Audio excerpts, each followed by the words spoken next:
اعوذ باللہ من الشیطان الرجیم بسم اللہ الرحمن الرحیم ان اللہ وملائکتہ یصلون علی النبی یا ایہا الذین آمنوا صلوا علیہ وسلموا تسلیما اللہم صلی علی سیدنا ونبینا وشفینا ومولانا محمد وعلی آل محمد وبارک وسلم۔ محترم خواتین و حضرات، السلام علیکم۔ پیام صبح کے ساتھ ایک بار پھر حاضر، میں ہوں آپ کا میزبان انیق احمد۔ روزانہ آپ کی خدمت پہ حاضر ہو رہے ہیں اور ایک سیریز جس کا ہم نے آغاز کیا ہوا ہے، اس حوالے سے ہم ایک ایک آیت پر اپنے معزز علماء سے گفتگو کروا رہے ہیں اور سیکھ رہے ہیں کہ اللہ تعالیٰ قرآن کریم کی ان آیات میں ہمارے لیے، جمیع انسانیت کے لیے کیسا کیسا درس اور کیسی کیسی نصیحت رکھ رہا ہے۔ اللہ تعالیٰ ہمارا معبود ہے، وہ ہم سے زیادہ جانتا ہے، وہ ہم سے زیادہ خیر خواہ ہے۔ یہ قرآن کریم، یہ زمین والوں سے اللہ تعالیٰ کا آخری کلام۔ اللہ اکبر۔ خواتین و حضرات، آج کی جو آیات ہم نے منتخب کی ہیں وہ سورہ انعام کی آیات ہیں 15، 16 اور 17۔ اللہ تعالیٰ کیا فرما رہا ہے اور کس کے ذریعے فرما رہا ہے؟ سرکار دو عالم صلی اللہ علیہ وآلہ وسلم کے ذریعے فرمایا جا رہا ہے کہ آپ فرما دیجئے میرے رسول صلی اللہ علیہ وآلہ وسلم کہ اگر میں اپنے رب کی نافرمانی کروں تو ڈرتا ہوں کہ ایک بڑے خوفناک دن مجھے سزا بھگتنی پڑے گی۔ خواتین و حضرات، رب کی نافرمانی سرکار دو عالم صلی اللہ علیہ وآلہ وسلم سے ممکن ہی نہیں، یہ تو بعید از گمان۔ اللہ اکبر۔ لیکن کیا سنگینی بیان کی جا رہی ہے کہ دیکھو اللہ تعالیٰ کی نافرمانی نہیں کرنا ورنہ ایک دن تمہیں پیش ہونا ہے۔ ایک تو یہ بات کہ یوم اذن، یہاں پر جو یوم اذن ہے وہ کس دن کے تعلق سے ہے؟ روز حشر کے تعلق سے، یا دنیا میں ہی، زندگی میں بھی کیا اللہ کا عذاب آ جاتا ہے، اللہ کی پکڑ ہو جاتی ہے؟ یہ ہمارے علماء ہمیں تعلیم کریں گے۔ اس دن جو سزا سے بچ گیا اس پر اللہ تعالیٰ نے رحم کیا۔ اللہ اکبر۔ اور یہی نمایاں کامیابی ہے، یہ اللہ تعالیٰ ارشاد فرما رہا ہے۔ خواتین و حضرات، بتوں سے مانگا جاتا ہے، بلکہ بتوں کو شفیع بنا لیا جاتا ہے۔ تو اللہ تعالیٰ یہاں فرما رہا ہے کہ وَإِن يَمْسَسْكَ اللَّهُ بِضُرٍّ فَلَا كَاشِفَ لَهُ إِلَّا هُوَ وَإِن يَمْسَسْكَ بِخَيْرٍ فَهُوَ عَلَى كُلِّ شَيْءٍ قَدِيرٌ۔ اللہ اگر تکلیف دینا چاہے تو کوئی تمہیں نہیں بچا سکتا، اور اللہ اگر تمہیں فائدہ پہنچانا چاہے تو کوئی اسے روک نہیں سکتا۔ وَهُوَ عَلَى كُلِّ شَيْءٍ قَدِيرٌ پر یہ آیات مکمل ہوتی ہیں۔ بہت ساری باتیں ہم لے کر آئیں گے گفتگو میں، سوالات اٹھائیں گے، ان آیات کو سمجھیں گے، شان نزول سے لے کر لمحہ موجود تک۔ آج قرآن کریم کی یہ آیات ہم سے کیا مخاطبت کر رہی ہیں، یہ بتائیں گے ہمیں محترم ڈاکٹر محمد اسد تھانوی صاحب۔ خواتین و حضرات، ڈاکٹر اسد تھانوی صاحب سے کون واقف نہیں، ہمارے ملک کا بہت معروف اور مقبول نام۔ پیام صبح میں تشریف لاتے ہیں، بڑا کرم فرماتے ہیں اور ہمیشہ ہم تھانوی صاحب سے سیکھتے ہیں۔ تشریف فرما ہے لاہور میں محترم ڈاکٹر سرفراز احمد آوان صاحب، تفسیر قرآن بالقرآن، ماشاءاللہ، اور بہت ہی سہل انداز میں دل میں اتر جانے والا لہجہ، انداز، اور وہ جو کانٹینٹ ہے، وہ جو فکر ہے، اور ڈاکٹر صاحب جوڑتے ہیں حالات حاضرہ سے کہ آج قرآن کریم کی یہ آیات ہم سے کیا تقاضے کر رہی ہیں۔ ہمارے پروگرام کے تیسرے اور آخری شریک محترم قاری محمد عمران صاحب، قاری صاحب گزارش ہے کہ سورہ انعام کی آیات 15، 16 اور 17 کی تلاوت سے آج کے پروگرام کا آغاز فرمائیے۔ اعوذ باللہ من الشیطان الرجیم،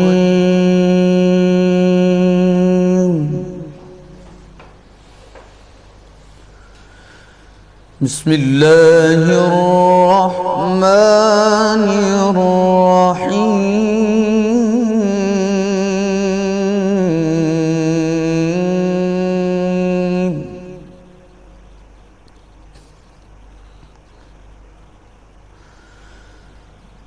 قل انی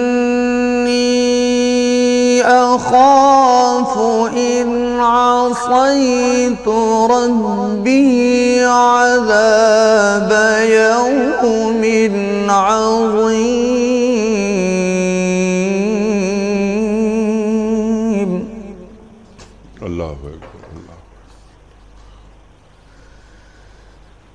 من يصرف عنه يومئذ فقد رحمه اللہ اکبر. وذلك الفوز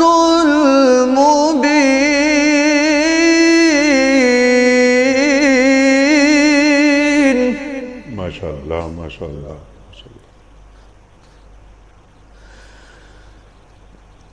وَإِن يَمْسَسْكَ اللَّهُ بِضُرٍّ فَلَا كَاشِفَ لَهُ إِلَّا هُوَ. سبحان اللہ سبحان. فَلَا كَاشِفَ لَهُ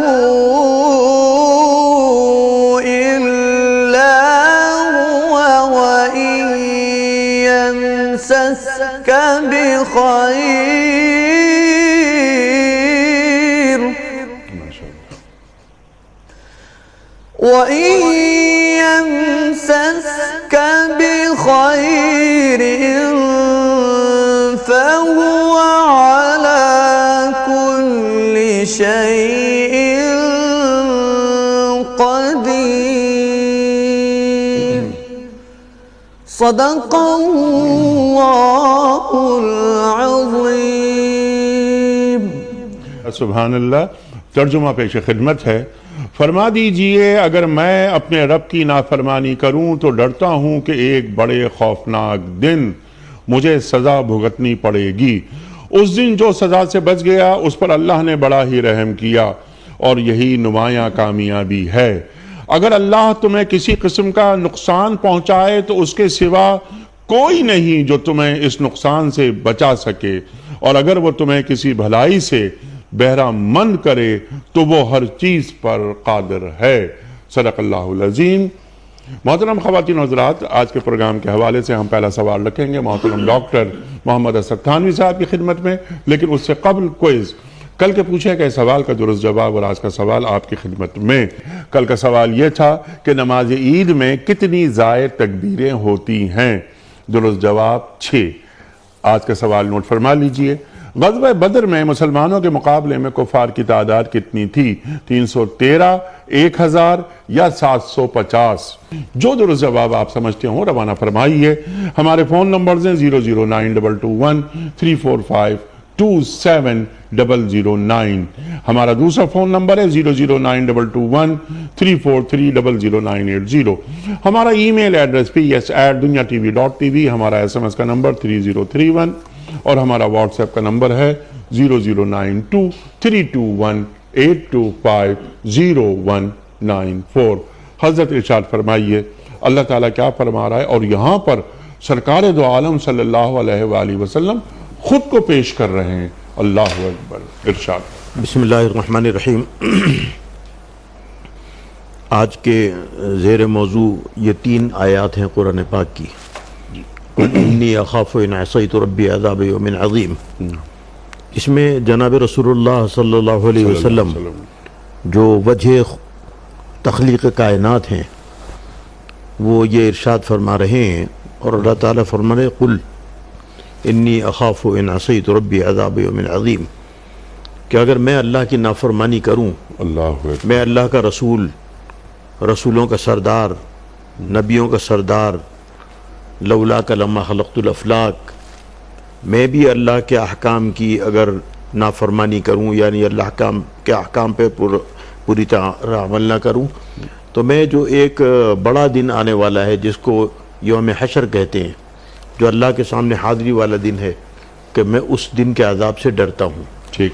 تو اس آیت کریمہ میں مسلمان قوم کو یہ سبق دیا جا رہا ہے کہ جناب رسول اللہ صلی اللہ علیہ وسلم جو معصوم ہیں، اور ان کے غلام اور خادم عشرہ مبشرہ کا تذکرہ آپ نے سنا ہوگا کہ 10 وہ لوگ جن کے جنتی ہونے کی خوشخبری دے دی گئی، یعنی جس رسول صلی اللہ علیہ وسلم کے قدموں میں بیٹھنے والے لوگوں کو جنت کی خوشخبری دے دی گئی، اس کا کیا اللہ کے ہاں مقام ہوگا۔ اللہ اکبر۔ تو امت کو یہ سبق دے رہے ہیں کہ دیکھو، اگر تم اللہ کے فرامین کو نہیں مانو گے، اللہ کی نافرمانی کرو گے، اللہ کے احکام پہ عمل نہیں کرو گے، تو ذرا اس دن کے عذاب سے بھی خوف کرو جس دن تمہیں اللہ کی بارگاہ میں حاضر ہونا ہے، جس دن بھائی بھائی کو نہیں پہچانے گا، بیٹا ماں کو نہیں پہچانے گا، شوہر بیوی کو نہیں پہچانے۔ یوم یفر، قرآن پاک میں ہے، یوم یفر المرء من اخیہ وامہ وابیہ وصاحبتہ وبنیہ لکل امرئ منہم یومئذ شأن یغنی، یعنی ہر آدمی کو نفسا نفسی لگی ہوگی، کوئی کسی کا مددگار نہیں ہوگا۔ تو اس وقت اللہ جل جلالہ کے عذاب سے، اس دن سے انسان کو خوف کرنا چاہیے، ہر مسلمان کو خوف کرنا چاہیے۔ میں اپنا ہر عمل کرتے ہوئے یہ دیکھوں کہ میں اللہ کی فرما برداری کر رہا ہوں یا نافرمانی۔ اگر میں نافرمانی کر رہا ہوں تو مجھے مرنے کے بعد جو اللہ کی بارگاہ میں حاضر ہونا ہے، اس دن کا بھی مجھے سوچنا چاہیے۔ اچھا، یہ دوسری جو آیتیں ہیں دو، یہ بہت زبردست آیتیں ہیں۔ قرآن پاک میں ایک آیت ہے، اللہ تعالیٰ فرماتے ہیں وَمَا تَسْقُطُ مِنْ وَرَقَةٍ إِلَّا يَعْلَمُهَا۔ اللہ تعالیٰ فرماتے ہیں کہ درخت کا ایک پتا میرے علم اور میرے حکم کے بغیر نہیں گرتا، اور دنیا میں کروڑوں اربوں درخت ہیں، خزاں میں ان کے پتے گرتے ہیں اور بہار میں نئے پیدا ہوتے ہیں، اور درخت کا ایک پتا زمین پہ گرنے سے کائنات میں بظاہر کوئی تبدیلی نہیں آتی۔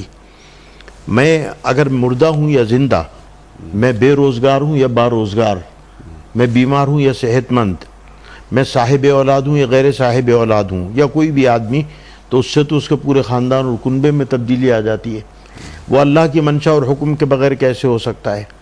تو یہ اس آیت کریمہ میں یہ سبق سکھا رہے ہیں۔ امام بغوی رحمۃ اللہ علیہ نے لکھا کہ حضرت عبداللہ ابن عباس رضی اللہ تعالیٰ عنہ کی روایت ہے، فرمایا کہ اگر تمام مخلوق مل کر تمہیں کوئی نفع پہنچانا چاہے اور اللہ نہ پہنچانا چاہے، نہیں پہنچا سکتی، اور اگر تمام مخلوق مل کر تم کو کوئی نقصان پہنچانا چاہے، اللہ نہ پہنچانا چاہے، تو وہ نقصان نہیں پہنچا سکتی۔ یعنی ایمان کا بنیادی تقاضا یہ ہے کہ ہم اللہ کے اوپر یہ ایمان رکھیں کہ میری زندگی میں جو بھی فائدہ اور نقصان ہے، جو بھی کمی اور زیادتی ہے، وہ اللہ جل جلالہ کے حکم سے اور اللہ جل جلالہ کے منشا سے ہے۔ ہمارے ملک میں، آپ مجھے معاف کیجیے گا یہ جملہ کہنے پر، ہم چونکہ 1000 برس ہندو کے ساتھ رہے ہیں، تو ہمیں بڑے پیر صاحب بیٹا دے دے، چھوٹے پیر صاحب کے قبر گئے میرے بچے کو نوکری دے دے۔ وہ چھوٹا پیر صاحب نوکری دینے کے لیے نہیں ہے، نہ بڑا پیر صاحب بچہ دینے کے لیے ہے، وہ تو اللہ جل جلالہ نے قرآن پاک میں فرما دیا، میں جس کو چاہتا ہوں بیٹے دیتا ہوں، جس کو چاہتا ہوں بیٹیاں دیتا ہوں، جس کو چاہتا ہوں دونوں دیتا ہوں، جس کو چاہتا ہوں کچھ بھی نہیں دیتا۔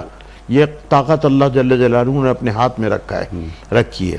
اور بھی قرآن پاک کی بہت ساری آیات ہیں جن میں افمن یخلق کمن لا یخلق افلا تذکرون وَإِن تَعُدُّوا نِعْمَةَ اللَّهِ لَا تُحْصُوهَا وَاللَّهُ يَعْلَمُ مَا تَصْنَعُونَ وَالَّذِينَ يَدْعُونَ مِن دُونِ اللَّهِ لَا يَخْلُقُونَ شَيْئًا وَهُمْ يُخْلَقُونَ أَمْوَاتٌ غَيْرُ أَحْيَاءٍ وَمَا يَشْعُرُونَ أَيَّانَ يُبْعَثُونَ۔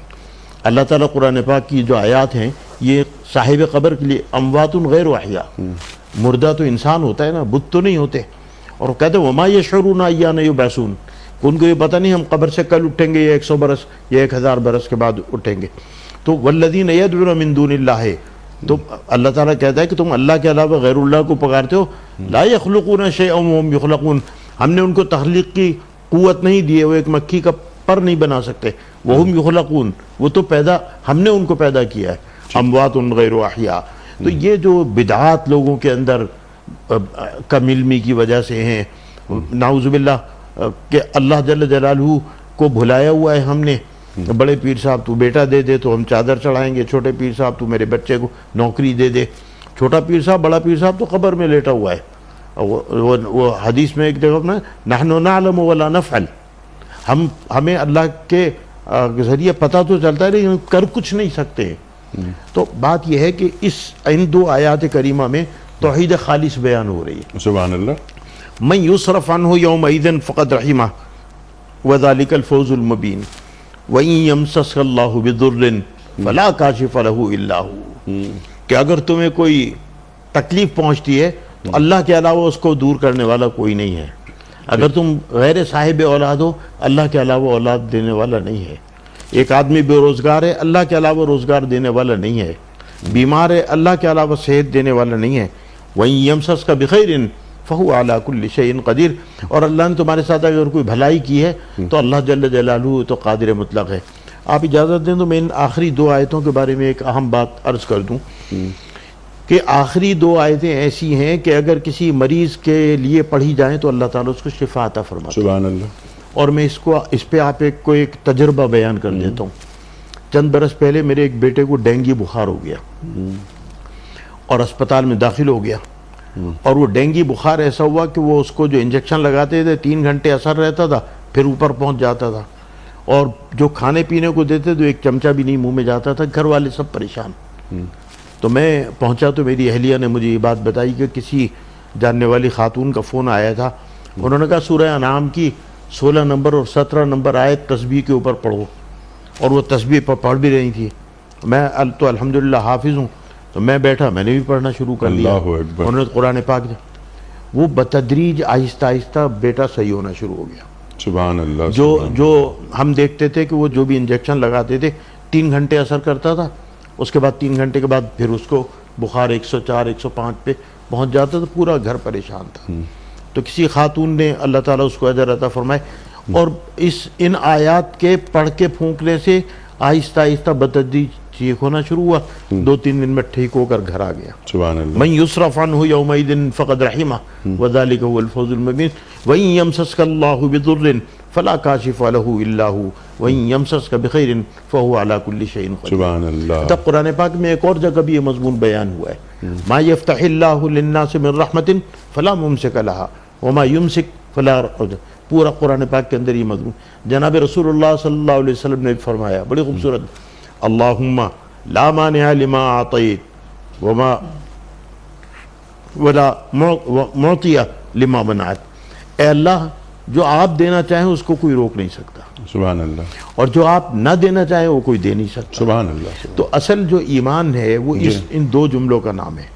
اللہم لا مانع لما اعطیت ولا معطی لما منعت. سبحان اللہ. اے اللہ، جو تو دینا چاہے پوری کائنات مل کے اس کو نہیں روک سکتی، جو تو نہ دینا چاہے پوری کائنات مل کے وہ مجھے نہیں دے سکتی.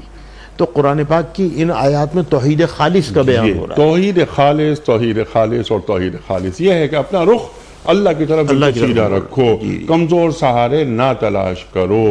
ڈاکٹر صاحب اللہ اکبر، سرکار دو عالم صلی اللہ علیہ وآلہ وسلم یہ فرما رہے ہیں کہ اگر میں اپنے رب کی نافرمانی کروں تو میں ڈرتا ہوں کہ ایک بڑے خوفناک دن مجھے اس کی سزا بھگتنی پڑے گی. یہ ممکن ہی نہیں، یہ خیال میں بھی نہیں آ سکتی یہ بات. تو یقیناً یہ بات امتیوں کو سمجھائی جا رہی ہے. ارشاد فرمائیے کہ جس طرح آپ نے بات فرمائی توحید خالص کہ میرا رخ انی وجہت وجہ للذی فطر السماوات والارض حنیفا. حضرت ابراہیم علیہ السلام، اللہ اکبر. پھر سرکار دو عالم صلی اللہ علیہ وآلہ وسلم کا ایک تعلق، ایک ربط، بالکل اپنا رخ اللہ کی جانب سیدھا رکھنا، یہ کیسے ہوتا ہے، اس کے معنی کیا ہیں؟ ارشاد. الحمدللہ رب العالمین، اللہم صلی وسلم علی النبی الکریم وعلی آلہ وصحبہ اجمعین. انیک صاحب، جس حصے کا سورہ انعام سے آج انتخاب کیا گیا ہے، اس پورے رکوع میں جہاں سے رکوع شروع ہوتا ہے اس سے لے کے اس آیہ کریمہ تک جو جہاں سے آج تلاوت کا آغاز ہوا، 5 مرتبہ لفظ قل آیا ہے. یعنی یہ 6ٹھی مرتبہ لفظ قل ہے جو اس آیت میں ہے. اور 5 مرتبہ جو قل آیا ہے وہ دراصل نبی کریم علیہ الصلاۃ والتسلیمات سے کرائے گئے وہ اعلانات ہیں جو اللہ نے اپنے حبیب کریم علیہ الصلاۃ والتسلیمات کی زبان مبارک سے کروائے ہیں. اور ہر قل میں اللہ کی وحدانیت کا اظہار اور اقرار ہے. قل سیروا فی الارض فانظروا کیف کان عاقبۃ المکذبین. زمین میں چل پھر کے دیکھو کہ اللہ کی تعلیمات کو جھٹلانے والوں کا انجام کیا ہوا. قل لمن ما فی السماوات والارض. آسمان و زمین میں جو کچھ ہے یہ کس کے لیے ہے؟ قل للہ. آپ خود اعلان کر دیجئے کہ سب کچھ اللہ تعالیٰ کا ہے.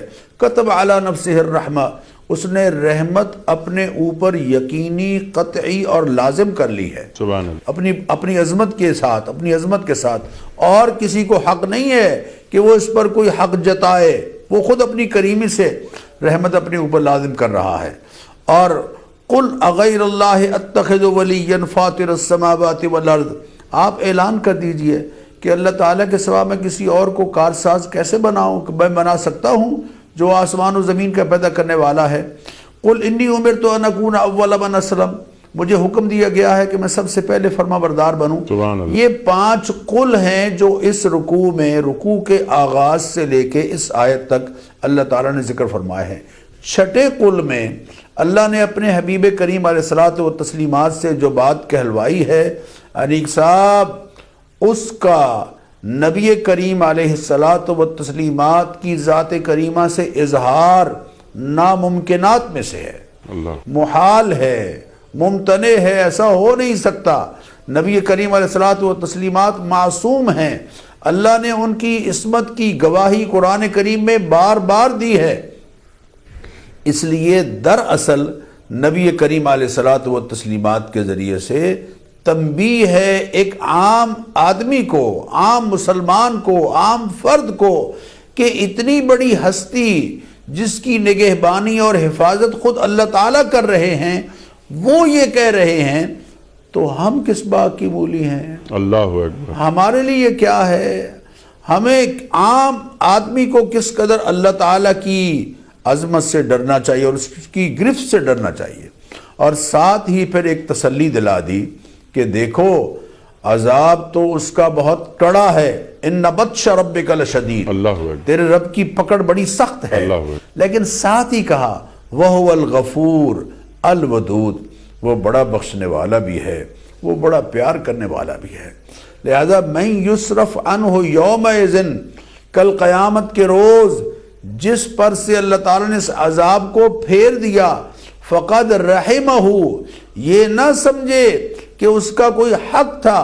جیسے کہ معتزلہ جو امت کے پہلے ریشنلسٹ ہیں، گزرے ہیں، وہ یہ کہا کرتے تھے کہ اللہ تعالیٰ پر یہ حق ہے، لازم ہے کہ وہ عبادت کرنے والے کو بخش دے اور جو جرم کر رہا ہے اس کو سزا دے. یہ اللہ پر واجب ہے، لازم ہے. یہ آیت اس بات کی وضاحت کر رہی ہے کہ اللہ پر کوئی چیز لازم نہیں. انیق صاحب، لا يسأل عما يفعل، وہ جو کرے اس سے کوئی پوچھ نہیں سکتا. وہم یسألون، باقی سب ایسے ہیں جن کو جواب دینا ہوگا، جن سے پوچھا جائے. فَلَنَسْأَلَنَّ الَّذِينَ أُرْسِلَ إِلَيْهِمْ، ہم ضرور بالضرور پوچھیں گے ان سے جن کی طرف انبیاء علیہ السلام کو بھیجا گیا. وَلَنَسْأَلَنَّ الْمُرْسَلِينَ، اور ہم ضرور بالضرور ان سے بھی پوچھیں گے جن کو ہم نے بحیثیت رسول انسانوں کی طرف ہدایت کی بات پہنچانے کے لیے بھیجا ہے. پوچھا سب سے جائے گا، لیکن جس سے نہیں پوچھا جائے گا وہ اللہ تعالیٰ کی ذات ہے. لہذا کہا جا رہا ہے مَن يُصْرَفْ عَنْهُ يَوْمَئِذٍ، اس روز جس سے اللہ تعالیٰ عذاب موقوف کر دیں گے، ہٹا دیں گے، فقد رحمہ، وہ یقیناً اللہ تعالیٰ کی مہربانی اور اس کے کرم اور اس کا فضل کا نتیجہ ہوگا. خود محبوب کریم علیہ الصلوۃ والتسلیمات اپنے صحابہ سے فرما رہے ہیں إِلَّا أَن يَتَغَمَّدَنِيَ رَحْمَةَ رَبِّي، میرے رب کی رحمت مجھے ڈھانپ لے گی، اس کے فضل اور اس کی رحمت سے ہی سب کچھ ہوگا. اور کیا کہا جا رہا ہے؟ وَذَلِكَ الْفَوْزُ الْمُبِينُ، یہ ہے بہت بڑی کھلی اور واضح کامیابی کہ اللہ تعالیٰ کی رحمت کا انسان حقدار بن جائے. اس کو اللہ نے قرآن کریم میں دوسرے مقام پر فرمایا فَمَنْ زُحْزِحَ عَنِ النَّارِ، جو جہنم سے بچ گیا، وَأُدْخِلَ الْجَنَّةَ، اور جس کو جنت میں داخلہ مل گیا، فَقَدْ فَاز، وہ ہے حقیقت میں کامیاب. اس لیے پہلی بات تو ان دونوں آیات کے بارے میں یہ سمجھ لینی چاہیے کہ نبی کریم علیہ الصلوۃ والتسلیمات کی ذات کریمہ کا تذکرہ کر کے دراصل اللہ تعالی ہمیں یہ سمجھا رہے ہیں کہ میرے حبیب سے تو اس عمل کا ہونا ناممکنات میں سے ہے، لیکن لوگوں اتنی اعلیٰ سطح کی ہستی جب وہ یہ اظہار اور اقرار کر رہی ہیں کہ اگر ایسا ہو جائے تو نتیجہ یہ ہے کہ میں ڈر رہا ہوں اللہ تعالیٰ سے، تو تمہیں جو ایک عام آدمی ہے اس کو کس قدر تنبیہ اور کس قدر تحدید ہے اور آگاہ کیا جا رہا ہے کہ تم نے اپنے آپ کو ہر وقت اللہ تعالیٰ کے فرما برداری میں رکھ کر اس سے ڈرتے ہوئے زندگی گزارنی ہے اور اس سے اس کی رحمت مانگتے رہنا چاہیے۔ اللہم انی اسألک من فضلک، اللہم انی اسألک من فضلک واسأل اللہ من فضلہ۔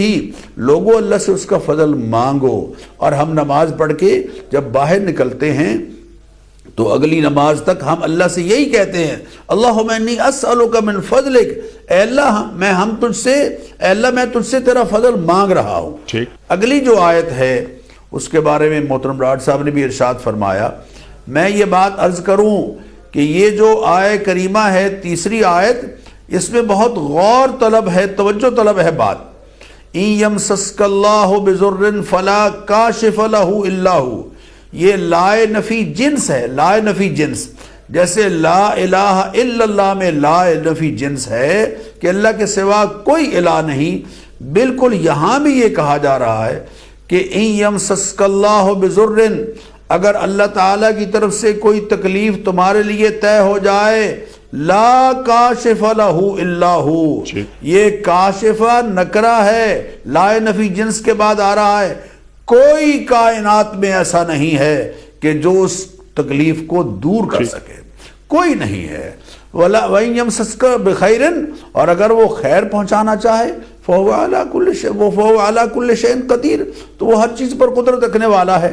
جیسے مولانا نے سورہ فاطر کی آیت پڑھی، وہاں بھی لا نفی جنس ہے، مَا يَفْتَحِ اللَّهُ لِلنَّاسِ مِن رَحْمَةٍ فَلَا مُمْسِكَ لَهَا، لا ممسک، بالکل وہی الفاظ، اگر تیرے رب کی رحمت کے دروازے کھولنا چاہے اللہ تعالیٰ کسی پر، ما یفتح اللہ للناس من رحمت، کسی انسان پر اللہ کی رحمت اللہ کے ہاں طے ہو تو فلا ممسک لہ، فلا ممسک لہ، اس رحمت کو کوئی روک نہیں سکتا۔ وما یمسک، اور جس کو اللہ روک دے، فلا مرسل لہ من بعدہ، تو اللہ تعالیٰ کے بعد، اللہ تعالیٰ کے رحمت کو روک دینے کے بعد کسی کو اختیار نہیں ہے، کسی کو قدرت نہیں ہے کہ وہ اس کو چھڑا دے یا اس رحمت کے دروازے کھول دے۔ اسی لیے ہم دعا میں جو کہتے ہیں وہاں بھی لا نفی جنس ہے، اللہم لا مانع لما اعطیت، اللہ جسے تو دے تیرے سوا اس کو کوئی روک نہیں سکتا، ولا معطی لما منعت، اور جس کو تو دینا چاہے اس کو کوئی روک نہیں سکتا، ولا ينفع ذا الجد منک الجد، اور کسی کی خاندانی وجاہت تیرے ہاں سے اس کو بچا نہیں سکے گی جب تک وہ اپنے اعمال کے ذریعے سے تیری رضا اور خوشنودی حاصل کرنے والا نہیں ہوگا۔ اسی طرح انیک صاحب، میں آپ سے عرض کروں کہ یہ بات اللہ تعالیٰ نے اپنے حبیب کریم علیہ الصلاۃ والتسلیمات سے کہلوائی ہے، اور اس خوبصورت انداز خود حبیب کریم بلکہ ہر نبی سے کہلوائی ہے۔ حضرت ابراہیم علیہ السلام نے اپنے والد صاحب سے کہا تھا، یا ابتی، اے میرے ابا جان، لما تعبد ما لا يسمع ولا يبصر ولا يغني عنك شيئا، ابا جان آپ کیوں عبادت کرتے ہیں ان کی جو آپ کی بات نہیں سنتے اور آپ کو دیکھ نہیں رہے اور آپ سے کسی مصیبت کو دور نہیں کر سکتے، کسی آزمائش سے آپ کو نکال نہیں سکتے۔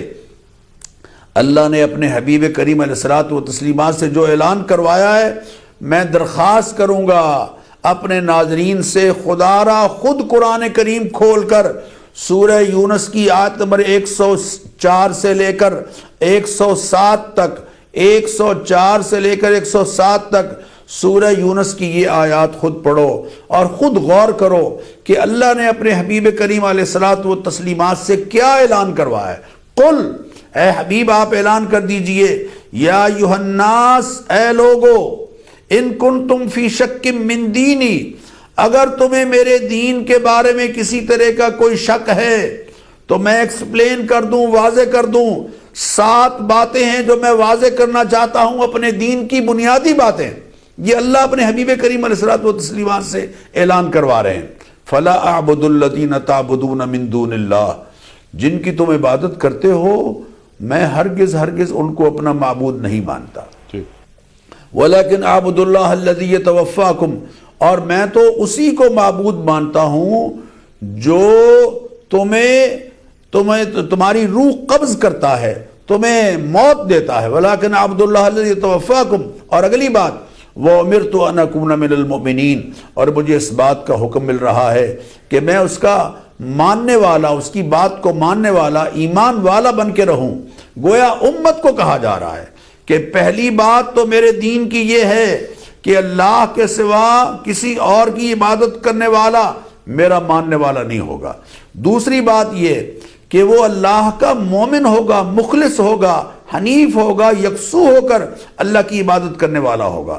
اور تیسری بات وَأَنْ أَقِمْ وَجْهَكَ لِلدِّينِ حَنِيفًا، جو آپ نے کہا تھا نا کہ حنیف کسے کہتے ہیں؟ دین اسلام کو یکسوئی کے ساتھ اپنانا ہے، اپنا رخ کسی اور کی طرف نہیں کرنا، یکسو ہو کر اللہ کو اپنا وحدہ لا شریک ماننا ہے. وَلَا تَكُونَنَّ مِنَ الْمُشْرِكِينَ. اور چوتھی بات یہ میں اعلان کر رہا ہوں، میرا دین یہ ہے کہ میرا ماننے والا ہرگز شرک کرنے والا نہیں ہو سکتا. اللہ کی ذات میں، اس کی صفات میں، اس کی قدرت میں، اس کے اختیار میں اور اس کے علم میں کسی اور کو اس کا ساجی نہیں مانتا. اور پانچویں بات لا تدع من دون اللہ ما لا ينفعک ولا یضرک.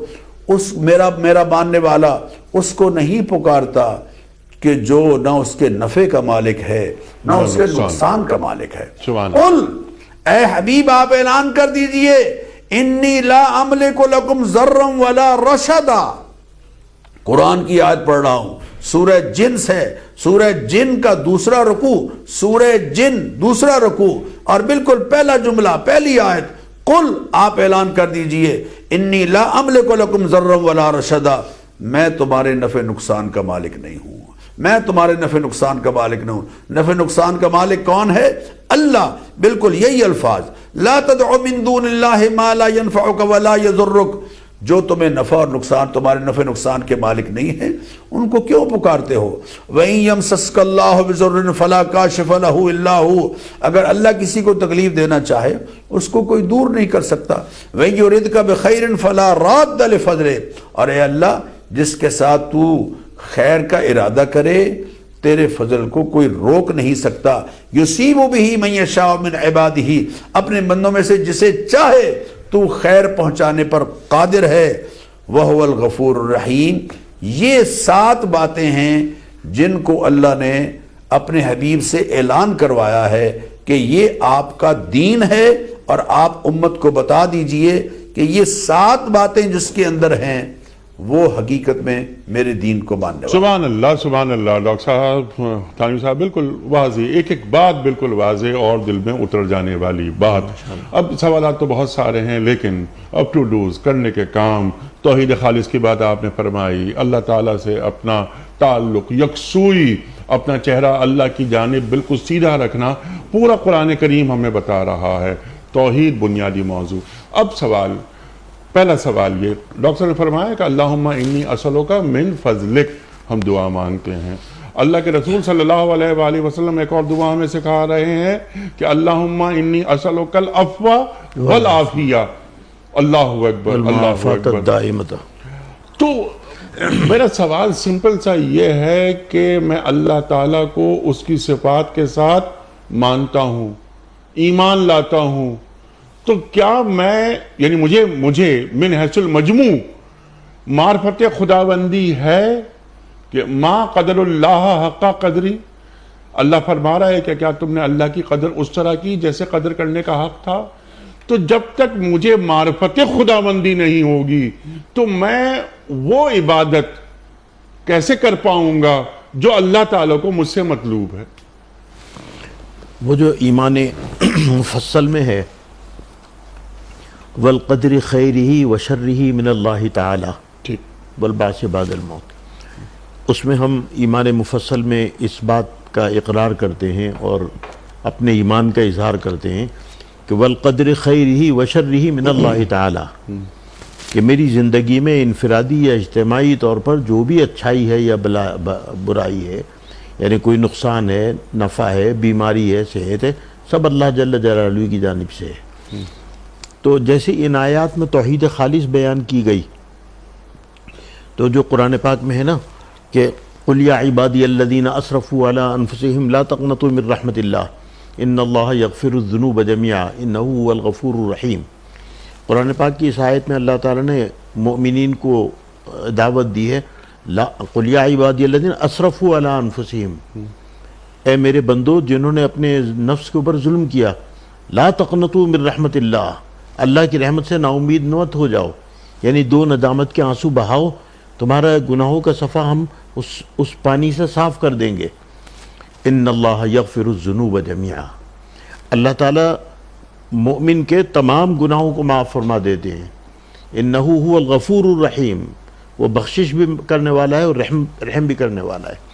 اور بھی قرآن پاک میں بہت ساری آیات ہیں جن میں اللہ تعالیٰ نے بخشش اور مغفرت کا ذکر کیا ہے۔ یقیناً تھانوی صاحب یہ تو قرآن کریم کی تمام آیات پہ ہمارا مکمل ایمان ہے، لیکن معرفت خداوندی جیسے آج بتوں کی نئی نئی شکلیں، یعنی ایک جدید شکلیں آ گئی ہیں بتوں کی، ڈراوے دیے جاتے ہیں، تو یہ آیات ہم سے بھی مخاطبت کر رہی ہیں، ہمارے حکمرانوں سے بھی کر رہی ہیں کہ یہاں انہیں بھی اللہ تعالیٰ کی نافرمانی سے ڈرنا چاہیے، کہیں ایسا نہ ہو کہ یوم حشر ان کی بھی پکڑ ہو جائے، انہیں بھی یہ ایمان لانا چاہیے جو آپ نے فرمایا کہ وہیں یمسسک اللہ بضر فلا کاشف لہ الا ہو۔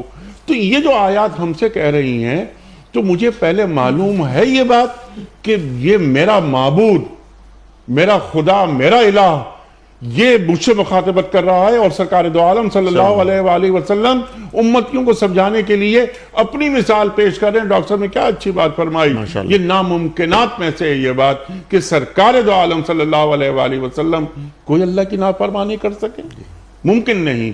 تو مجھے معلوم تو ہو کہ میرا معبود ہے کون، میرا معبود ہے کیا۔ ارشاد اس کی ذات اور صفات، اس کی ذات اور صفات، جب تک اس کی ذات اور صفات دونوں پہ ایمان نہ لائیں ایمان مکمل نہیں۔ میں بات آپ سے عرض کر رہا تھا، تو اس میں یعنی قل یا عبادی الذین اسرفوا قرآن پاک کی آیت، تو اس میں ایک ایکسیپشن ہے کہ ان اللہ لا یغفر ان یشرک بہ ویغفر ما دون ذلک لمن یشاء، اللہ تعالیٰ فرماتے ہیں کہ شرک کو معاف نہیں کروں گا، یعنی میری ذات میں یا میری صفات میں اگر تم نے کسی کو شریک کیا اس کو میں معاف نہیں کروں گا۔ ان اللہ لا یغفر ان یشرک بہ ویغفر ما دون ذلک لمن یشاء، لیکن شرک کے علاوہ تمہارے کتنے پہاڑ کے برابر بھی گناہ ہوں تو میں ان کو معاف کروں گا۔ اصل جو دین ہے، جو ایمان ہے، جو جناب رسول اللہ صلی اللہ علیہ وسلم کی تعلیمات ہیں، قرآن پاک کی تعلیمات ہیں، وہ یہ ہیں کہ مومن کو شرک سے دور ہونا چاہیے، وہ اللہ کی ذات میں یا صفات میں شریک نہ کرے کسی کو۔ وہ ہے نا شرکت غم بھی نہیں چاہتی غیرت میری، غیر کی ہو کے رہے یا شب فرقت میری، یعنی اللہ جل جلالہ کے اوپر ایسا ایمان ہو، کچکچا کر اللہ کے اوپر ایمان ہو کہ میری پوری زندگی میں پیدائش سے لے کر مرنے تک جو بھی تعلیم ہے، رزق ہے، عزت ہے، جو بھی نعمتیں اللہ جل جلالہ نے عطا فرمائی ہیں، یا بیماری ہے یا کوئی نقصان ہے، وہ بھی سب اللہ جل جلالہ کی جانب سے۔ آپ اجازت دیں تو میں آج کے حوالے سے ایک گزارش عرض کر دوں۔ ابھی آج کل کورونا وائرس پھیلا ہوا ہے، اس سے پہلے ڈینگی آیا تھا، یعنی یہ ایسی چیزیں ہیں جن سے ایک عامت الناس کو نقصان پہنچتا ہے۔ اسی کے ساتھ ساتھ ایک ٹڈی دل آتا ہے اور پوری کی پوری فصل کو نقصان کر دیتا ہے۔ کبھی مسلمان اس کے اوپر غور کرے کہ جیسے زکوٰۃ فرض ہے میرے اوپر، اسی طرح زمیندار کے اوپر عشر بھی فرض ہے۔ زکوٰۃ تو 2.5% ہی ہے سال میں ایک مرتبہ، اگر میں اور آپ صاحب نصاب ہیں یا جو بھی، تو اس کو سال میں ایک مرتبہ 2.5% زکوٰۃ نکال کے اپنے مال کو پاک کر لینا ہے۔ لیکن اگر میں یا آپ یا کوئی بھی آدمی زمیندار ہے تو اور اس کی زمینوں کے اوپر سیرابی بارش سے ہے تو 10% ہر فصل کے اوپر، اور اگر وہ ٹیوب ویل کے ذریعے یا کنویں کے ذریعے یا رہٹ کے ذریعے یا بجلی کے ذریعے پانی حاصل کر رہا ہے تو 5% ہے، اور فرض ہے زکوٰۃ کی طرح، جیسے نماز فرض ہے ایسے زکوٰۃ فرض، یہ بھی زکوٰۃ کا ایک حصہ ہے۔ جو جانور لوگ پالتے ہیں ان کے اوپر بھی زکوٰۃ ہے، اس کا فقہ میں تمام ٹیبل دیے ہوئے ہیں۔ تو بحیثیت مسلمان کے اور بحیثیت مومن کے ہم پاکستان میں یہ جائزہ لیں کہ زمینوں کی آمدنی پہ گزر کرنے والے لوگ اور وہ کاشتکار اور زمیندار لوگ جن کو اللہ تعالیٰ زمین کی فصل دیتے ہیں، کیا وہ اس کا عشر نکالتے ہیں؟ نہیں، میری معلومات کے مطابق تو نہیں نکالتے، اکا دکا کوئی آدمی نکالتا ہوگا۔ تو یہ جو کپاس میں سنڈی لگ جاتی ہے اور فصل تباہ ہو جاتی ہے، یا ٹڈی دل لوگ کہتے ہیں، میں نے تو یہاں نہیں دیکھا کراچی میں، لوگ کہتے ہیں جیسے بادل چھا جاتے ہیں اس طرح ٹڈی دل آتا ہے اور وہ ٹڈی دل آ کے لوگوں کی فصل کو نقصان کر جاتا ہے۔ تو اللہ کا حق نکالیں گے، اللہ کے فرمان پہ عمل کریں گے تو اللہ تعالیٰ ان چیزوں سے بچائے گا نا۔ سبحان اللہ، إِن يَمْسَسْكَ اللَّهُ بِضُرٍّ فَلَا كَاشِفَ لَهُ إِلَّا سبحان هُوَ۔ اللہ، سبحان اللہ۔ اللہ کا مطلب کیا ہے؟ اللہ کے احکام پہ عمل کرو، اللہ کے احکام پہ پورا اترو۔ ٹھیک۔ اگر اللہ کے حکم کے مطابق ایک زمین کا مالک اور زمین کی کاشت کرنے والا اگر اپنا عشر 10% یا 5% نکلے گا، اللہ جل جلالہ اس کے اوپر رحم فرمائیں گے اور اس کی زمین پہ کبھی بھی ٹڈی دل نہیں آئے گا اور کبھی بھی اس کے کپاس کے اوپر سنڈی نہیں لگے گی۔ سبحان اللہ، سبحان اللہ۔ اور جو کچا کے محبت کی آپ نے بات کی اللہ تعالیٰ سے، والذین آمنوا اشد حبا للہ، اللہ تعالیٰ قرآن کریم میں فرما رہا ہے۔ بچوں کو آپ تھپڑ مارتی ہے ماں، تب بھی وہ ماں سے ہی چپٹتا ہے، جی، دور نہیں بھاگتا ہے۔ یہ 70 ماؤں سے زیادہ چاہنے والا اللہ ہے، اللہ اکبر۔ تو زکوٰۃ، عشر یا اللہ تعالیٰ کا کوئی بھی حکم ہے اسے ماننا ہم پر واجب ہے۔ بحیثیت قوم کے دیکھیں ہم اس پر عمل کرنے والے ہیں یا نہیں ہیں؟ سبحان اللہ۔ ڈاکٹر صاحب کنکلوڈ فرما دیجئے، یہ جو آیات ہیں، یہ ٹو ڈوز کرنے کے کام ہمیں کیا بتا رہی ہیں، کیا احکامات صادر فرما رہی ہیں؟ نافرمانی نہیں کرنی ہے اللہ تعالیٰ کی۔ لیکن میرا سوال ایک یہ تھا کہ جب تک مجھے معرفت خداوندی نہیں ہوگی تو مجھ پر اللہ تعالیٰ کے احکامات کی تعمیل مجھ پر واضح کیسے ہوگی؟ میں نے ما قدر اللہ حق قدر ہی اس آیت کا ٹکڑا بھی پڑھا تھا، ارشاد فرما دیجئے اور کنکلوڈ کر دیجئے۔ بالکل جی، معرفت خداوندی تو یقیناً تبھی حاصل ہوگی جب ہم اللہ کی جستجو کے لیے سوچ، فکر اور کوشش کریں گے اور کسی اللہ والے کی مجلس میں بیٹھ کر ان سے اللہ کو سیکھیں گے، اللہ کی عظمت کو سیکھیں گے، اللہ کی بڑائی کو سیکھیں گے۔ انیک صاحب، میں اس پروگرام کے آخر میں یہ درخواست کرنا چاہتا ہوں اپنے ناظرین سے کہ ہمارے معاشرے میں ضعیف الاعتقادی بہت بڑھ رہی ہے۔ ہمارے معاشرے میں مکان کے باہر ٹوٹا ہوا انڈا کسی کو دکھائی دے جائے، مرغی کا پنجہ دکھائی دے جائے، یا چوک میں پڑی مسور کی دال دکھائی دے جائے تو لوگ پریشان ہو جاتے ہیں کہ ہم پر یہ ہو رہا ہے، ہم پر یہ ہو رہا ہے، منگل ہے، بدھ ہے، 3 تاریخ ہے، 13 تاریخ ہے، 23 ہے اور ہمارا کھانا خراب ہو جائے گا۔ یہ ساری ضعیف الاعتقادیاں صرف اس وجہ سے ہیں کہ اس آیت کے مفہوم کو ہم نہیں سمجھ رہے۔ ہم سمجھتے ہیں کہ یہ تعویذ کرنے والا یا یہ کاروبار باندھنے والا اللہ سے نعوذ باللہ بڑا ہے کہ اللہ چاہ رہا ہے یہ کام چلے اور اس نے تعویذ کے ذریعے سے کام کو باندھ دیا ہے۔ حضرت عبداللہ بن عباس رضی اللہ تعالیٰ عنہما کی بات میں سنانا چاہتا ہوں پروگرام کے آخر میں۔ حضرت عبداللہ بن عباس فرماتے ہیں، میں نبی کریم علیہ الصلوۃ والتسلیمات کے ساتھ سواری میں پیچھے بیٹھا ہوا تھا۔ آپ صلی اللہ علیہ وسلم نے مجھے خطاب کرتے فرمایا، میرے بیٹے دیکھو، بات سنو غور سے، اللہ کو یاد رکھو، اللہ تمہیں یاد رکھے گا۔ اللہ کو یاد رکھو، اللہ کو اپنے سامنے پاؤ گے۔ اور اگلے جملے غور طلب ہیں، اذا سألت فاسأل اللہ، جب بھی مانگو تو اللہ ہی سے مانگو۔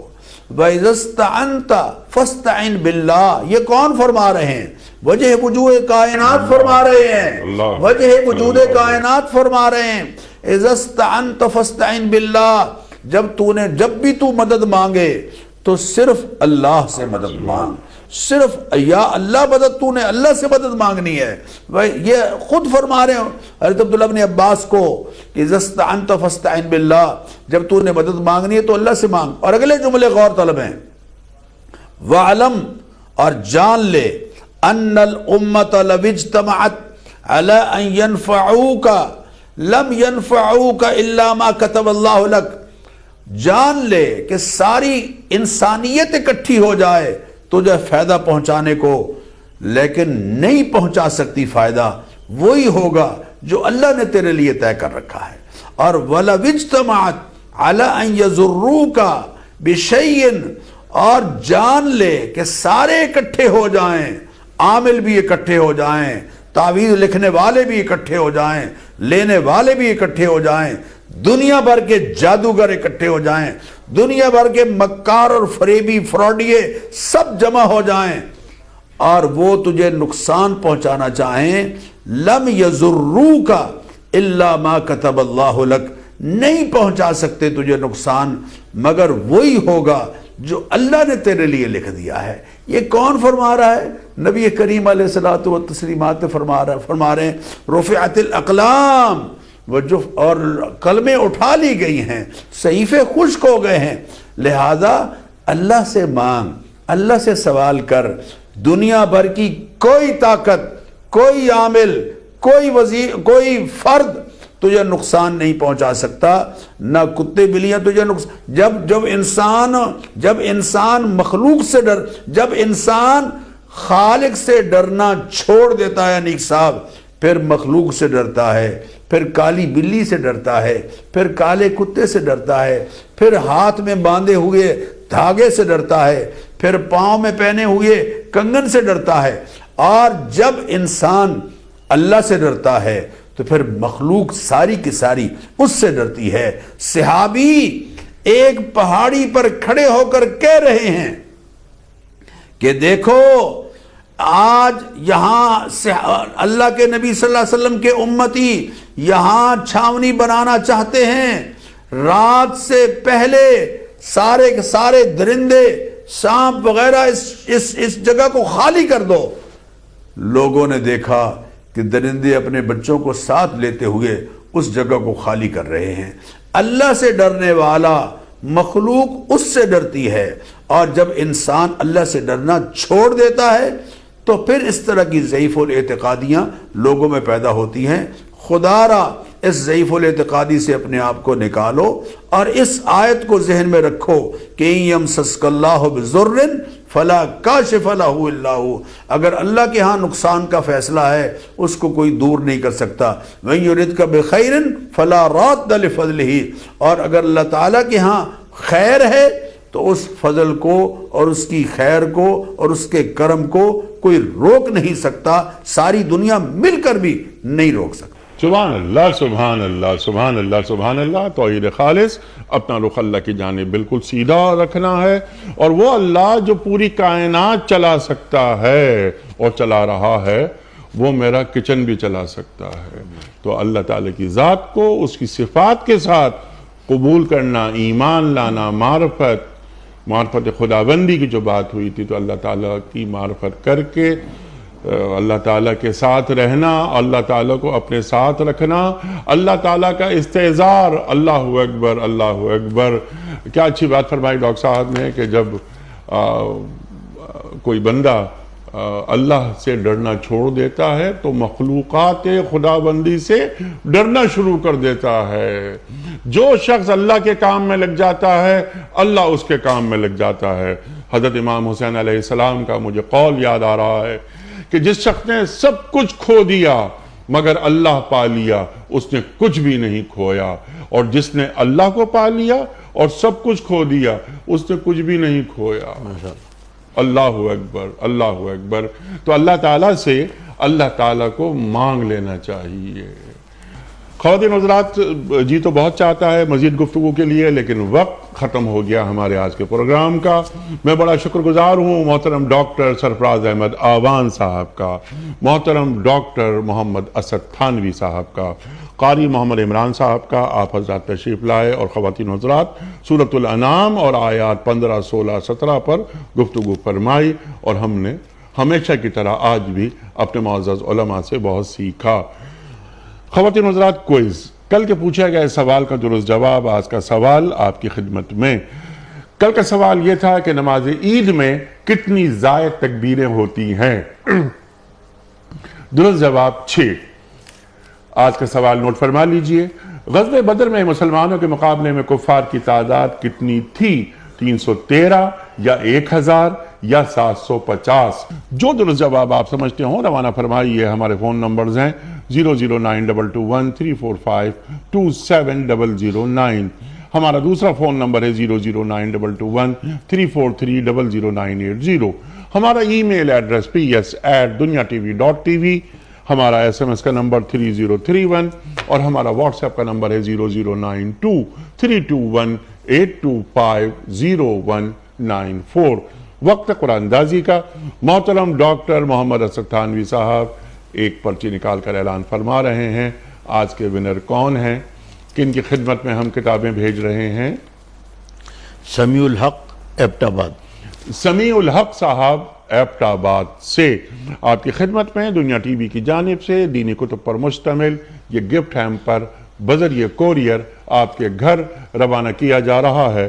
آپ کو بہت بہت مبارک ہو. اختتام ہوتا ہے پیام صبح کا روزانہ ایک قول پر، اور وہ قول ہوتا ہے صاحب نہج البلاغہ امیر المومنین حضرت علی مرتضیٰ کرم اللہ وجہہ کا. آپ فرماتے ہیں کہ جو شخص پاک دامن عورت پر تہمت لگاتا ہے اسے سلام مت کرو. جو شخص پاک دامن عورت پر تہمت لگاتا ہے اسے سلام مت کرو. اللہ اکبر. اپنے میزبان انیق احمد کو کل تک کے لیے اجازت دیجیے. خدا حافظ.